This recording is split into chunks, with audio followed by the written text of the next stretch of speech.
Hello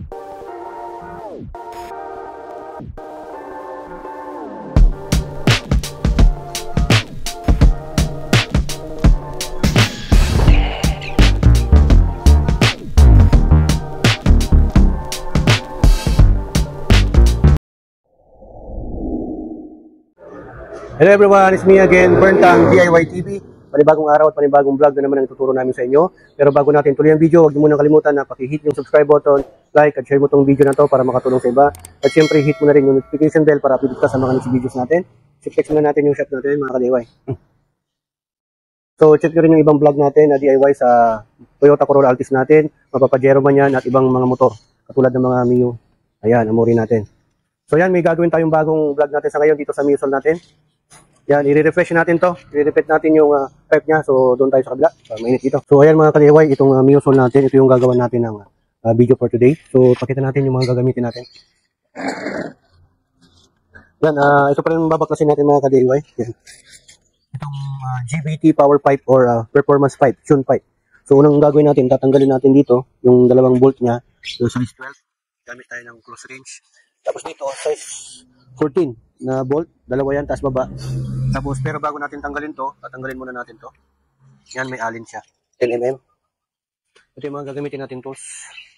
Yan. Impact wrench. Kung wala kayong impact wrench, ito, is size 14 na T-socket. Tapos, itong ano natin, Flyman. US. Ito, mga close range, size 12. Ito yung ilalagay natin.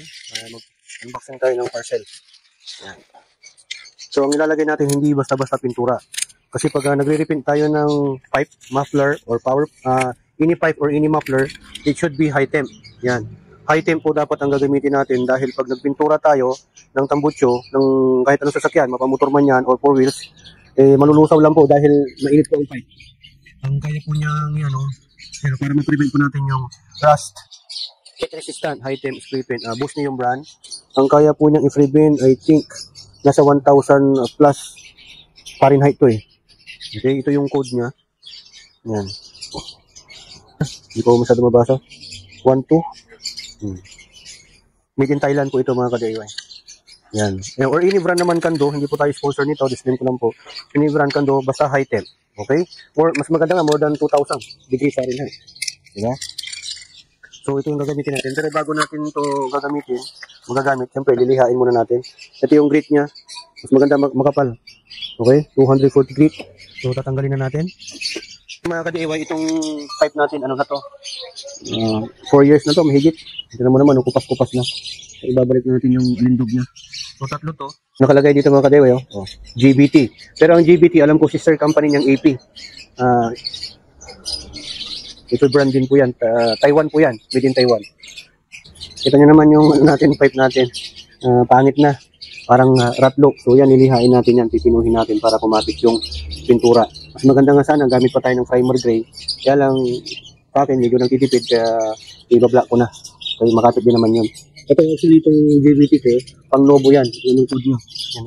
Yung kung alam nyo yung Yamaha Novo, para doon. Pero salpakan naman dito. Yung bracket lang nagkakatalo. Ito, pero pwede naman dito.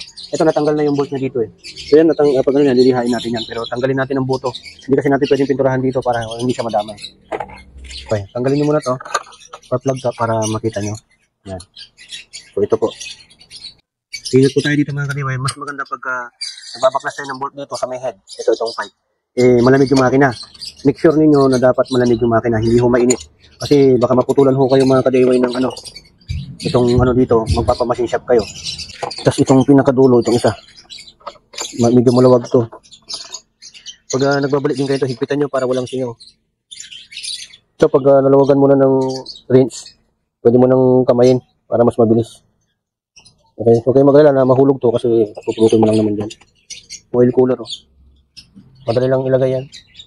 Ito yung isa. So pag natanggal natin, dito na tayo sa kabila. Yan, gagamit tayong impact wrench. Kahigpit yun. Ito paluwag. Magpaluwag, pakaliwa. Yan, okay na agad. Kamayin nyo na. Yun. Yan, kalawang na rin. Baba natin. Yan, ganyan yung itsura pag walang pipe. Ito yung old bracket pa niya. Okay, so ito yung tambutso. Ilinisan natin to. Ito yung adjuster niya. Pwede mong i-adjust kung gusto mo nung medyo maingay at medyo tahimik. Ito yun. Ito yung lagay ng bracket dito. Okay, so tara, linisan muna natin. Ito ay sa pagliliha. Pinibran. Pwede. Lihain nyo lang ganyan. Maganda, may tubig dito, tapos lalagyan natin. Ano mo, grabe oh. Dumi na. Sa katagalan din, kailangan pinturahan mo to. Para maiwasan na kainin ng kalawang yung bakal. So, lilihain muna namin. Kaya mga ka-DIY, pipinuhin po talaga natin to. Yan, lumabas na yung bakal niya talaga. Para matanggal talaga yung kalawang. Kasi pag pipinturahan mo to at hindi mo lilihain, wala rin, hindi rin kakapit yung pintura. Tapos madali rin makalawang. Kasi dapat yan, tatanggalin mo talaga yung kalawang. Yan mo. Tubigan natin, makikita mo yung kalawang. Yan. Diba? Kailangan matanggal mo na lahat yan. Hanggang sa pinong-pino na siya. After nito, ito naman dito sa elbow niya, itong bakal na to, stainless to. Lihain natin ng konti, tsaka babaran natin ng metal polish para bumalik yung niya, alindog din niya. So, ganyan dapat, pipinuhin natin para yung mga magaspang na part, matanggal yung mga kalawang na kumapit. Tagal na rin to. Nasa ano pa to dati, 7,000 o 8,000. Way back, 4 years to 5 years ago. May mga version 2, version 3 na po ngayon. May mga ano na dito, titanium, tapos mahaba na. Ito yung mga version 1, ito pa yung mga original talaga. Mas maganda itong mga naunang yung ngayon na bago, itong ano niya, tuning niya, itong adjuster niya nandito na. Dito na nila nilagay para hindi ka nasisilong. Mahirap kasi mag-adjust talaga dito. Yun ang maganda, in-improve nila. Yan, na tayong liha, oh. Ito na yung pang-last. So, sampay muna, pinisi muna natin to. Yan, okay yan mga ka-DIY. Hugasan na natin. Dito sa taas, oh. Alam mo yung kalawang, matatanggal. Diba? Tignan nyo yan, pag hindi nyo nilihain yan, tapos pinturahan nyo, pangit yung kalabasan. Tapos patutuyuin natin to. Tsaka natin pipinturahan. Tuyuin muna natin dito. Yan mga ka-DIY, sisik po natin na mabuti ito para maghalo po yung chemical sa loob. Tapos lagyan nyo, huwag nyo kalimutan, pag pipinturahan nyo ito, pag gagayahin nyo itong proseso, lagyan nyo ng tape or any kind of tape. Yan, masking tape, pakiding tape. Para hindi masama sa pintura yung tip.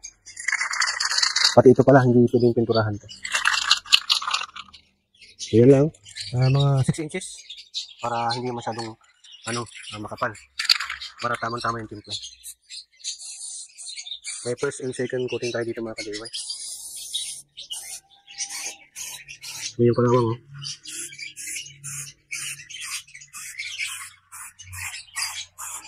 Ito. Nawawala na yung kalawang. Sa may ilalim ang medyo mahirap. Dahan lang yan. Hanggang yan, tirahin na rin natin. Idamay na natin to. Nalihan na rin natin yan. Magmask kayo kung masilan yung ilong nyo. So, antayin natin matuyo tapos sisikin coating natin. Yan, final coating na tayo after 30 minutes. Paraw nyo mabuti. Lagyan din natin ng tape dito para hindi madami. Another 30 minutes tapos lalagyan na natin. Yan, mukhang bago na naman mga kadang. Iubos na natin to. Ilang ml ba to? 400cc. Yan. Diba? Pinong-pino. Yung iba, hindi mo rin magpintura, ubos na. Ito, may kunti pa. So, yan mga ka-DIY, ito yung kinalabasan ng ginawa natin na pag-repaint dito sa GBT pipe natin. Kita nyo naman, puting ko, Yan. Kaya mas maganda talaga kung nalilihan nyo ng maganda para pumino. Para maganda yung kalabasan. So, tanggalin na natin tong Yun. Tapos dito, nilagyan din natin ng tape dito. Para hindi madama ito. Yun, makapit. Yun. Itong last. Yan, kakapit na natin mga ka-DIY. Press na naman. Nahin natin dito nilagay. Yan. Tapat natin. Kailangan may tapat muna natin to. Yun. Pag yung tapat na natin to, tsaka natin ilalagay yung bolt dito. Para sa inyo maghahal. Tapat muna natin dito mga ka-DIY. Yan. So, ito. Ilagay muna natin yung bolt dito mga ka-DIY. Pakita mo. Yan. Kasi pag hindi natin ito mailapat dito, hindi ko muna hihigpitan, ganyan lang. Higpitan ng daliri. Tsaka natin lalagyan dito. Para may lapat natin mabuti. Yan, yung dalawa dito. Ito muna ilalagay natin. Hihigpitan muna natin ito bago natin higpitan doon sa may map na. Dito muna. Kaya mga ka-DIY, nilagyan ko na ng kunting oil para hindi siya maganit or magaspang para tamang-tama. Hindi ka mahirapang magbalik. Okay? Tambay. Hihigpitan po natin nung dito sa may head. Yung dalawang bolt. Pag maghihigpit ka dito, huwag yung masyado para hindi kayo mapulutan. Putulan. Tapos lagyan na rin natin itong spark plug cap. Okay. Tapos ipitan na rin natin ito. Size 14.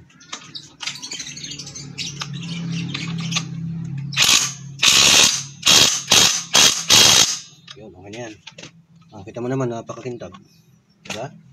Tapos ito, nilinisan na rin natin at pinalitan natin yung kalawang dito kanina. Yan, malinis na rin. Yan o. Okay na yan. Good to go na yan. All goods na. Tapos ito, ang gagawin natin dyan.